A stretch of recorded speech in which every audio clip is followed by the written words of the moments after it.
Gioconda de Da Vinci es un óleo pintado entre 1503 y 1506. Queremos andar en este tema y para eso estamos en el estudio con Vittorio Di Girolamo, quien realizó un documental acerca de la vida y la obra de Leonardo da Vinci. Vittorio, muchas gracias por estar aquí con nosotros. Buenas tardes. Vittorio, de acuerdo a lo que ha aparecido en distintos medios internacionales, se señala que es muy probable que esta obra haya sido pintada casi al mismo tiempo. Me gustaría usted que investigó, que hizo un documental, estuvo en Italia, recorrió los lugares donde estuvo Leonardo da Vinci, conoció detalles de su vida bastante sorprendentes. ¿Usted cree que puede ser posible que el maestro haya tenido a un discípulo pintando al mismo tiempo? Pero por supuesto, todos los artistas de la época, me refiero siglo XV y comienzo del XVI, a veces realizaban una obra y la repetían, la volvían a hacer, con algunas alteraciones, mejorando, viendo cómo podría ser con menos detalle, etcétera. Así que la Gioconda, yo vi la reproducción, lo sabía eso, efectivamente es un cuadro excelente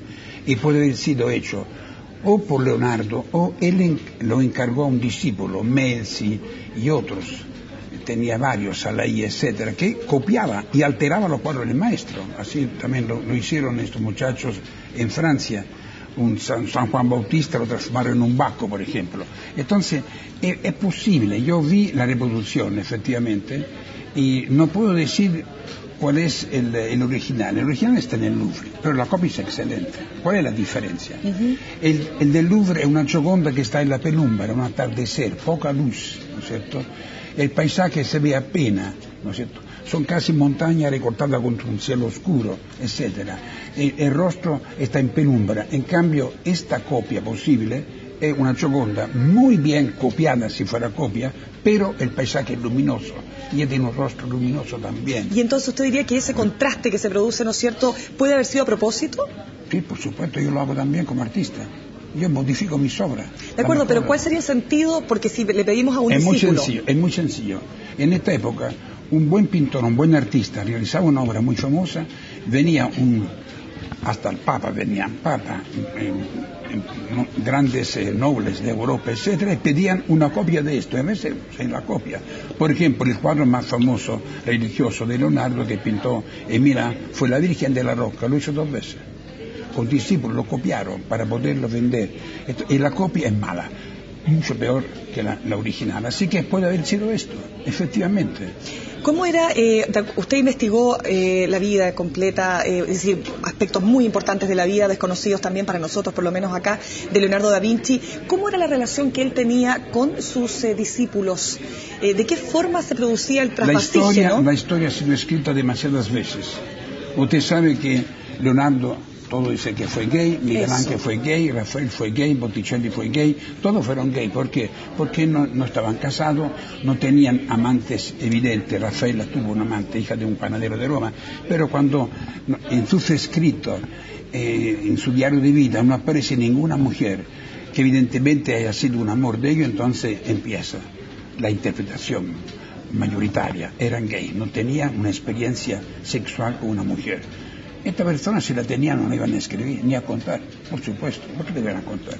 Claro, porque incluso los medios dicen que si fue hecha por uno de sus 2 discípulos más cercanos, sí, era porque además, o por lo menos han referido que eran personas que estaban relacionadas sentimentalmente con Leonardo da Vinci. Es verdad. Melzi, efectivamente, cuando Leonardo conoció la familia Melzi, cerca de Milán, la familia quedó impactada, este gran maestro ya famoso, y el hijo de los Melzi dijo: yo quiero ir con el maestro. Efectivamente, y lo siguió en Francia, y cuando murió Leonardo, Melzi recibió en herencia sus dibujos. ¿Pero no eran pareja, tal como se ha dicho? No. Mire, yo cumplo este año 54 años de profesor universitario, y sigo enseñando. Yo tengo discípulos muy queridos, no porque son fieles a mí, porque los admiro. Y de mí lo que recibieron realmente lo reconocen y lo desarrollaron. Entonces hay un afecto entre maestro y discípulo que no lo pueden entender aquellos que no son ni maestro ni discípulo, ¿entiende o no? El afecto de Leonardo, efectivamente, a esa Melzi que lo ayudó al final, es un afecto, incluso él no tuvo hijo, no tuvo esposa, ¿no es cierto? Hijo de una esclava, Leonardo era hijo de una esclava turca. Entonces después la madre le fue quitada, su padre no lo reconoció, lo educó su abuelo, entonces vivió muy solo. Entonces, cuando vio esta soledad, escribió, ya todavía joven, se dijo, oh Leonardo, quédate solo y serás enteramente tuyo. Despreció la compañía. ¿Por qué? Porque vivió una infancia muy triste. Muchos artistas vivieron esto mismo, el mismo Miguel Ángel, esta soledad. Entonces, ¿cuál es la amistad posible? Un amigo, un pintor, un discípulo, ¿no es cierto? Esto es. Y en ese sentido usted diría, para terminar, Vittorio, que fue él generoso en el traspaso de su sabiduría, de sus conocimientos a sus discípulos. Sí.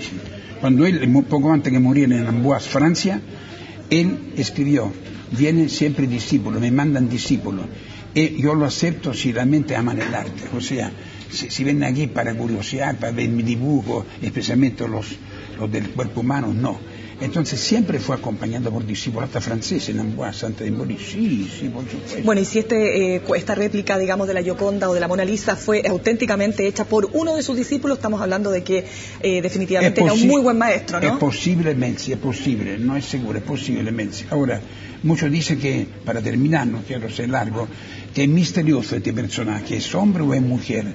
Tiene como dos rostros. Entonces, Leonardo se había interesado mucho en el valor de lo andrógeno, o sea, el hombre y la mujer juntos, una unión de hombre y mujer, de los dos sexos, que se interesó en esto. Y en esta época también había teólogos que decían, Dios creó el hombre, la mujer del hombre, o sea, la mujer estaba dentro del hombre, ¿cómo es la cosa? Esto interesaba mucho, por supuesto. Vittorio Di Girolamo, queremos darle las gracias por haber venido hasta nuestros estudios. Muy bien. Que esté muy bien. Nosotros cerramos estos 30 minutos informativos, pero ya viene la última parte de Sala de Noticias.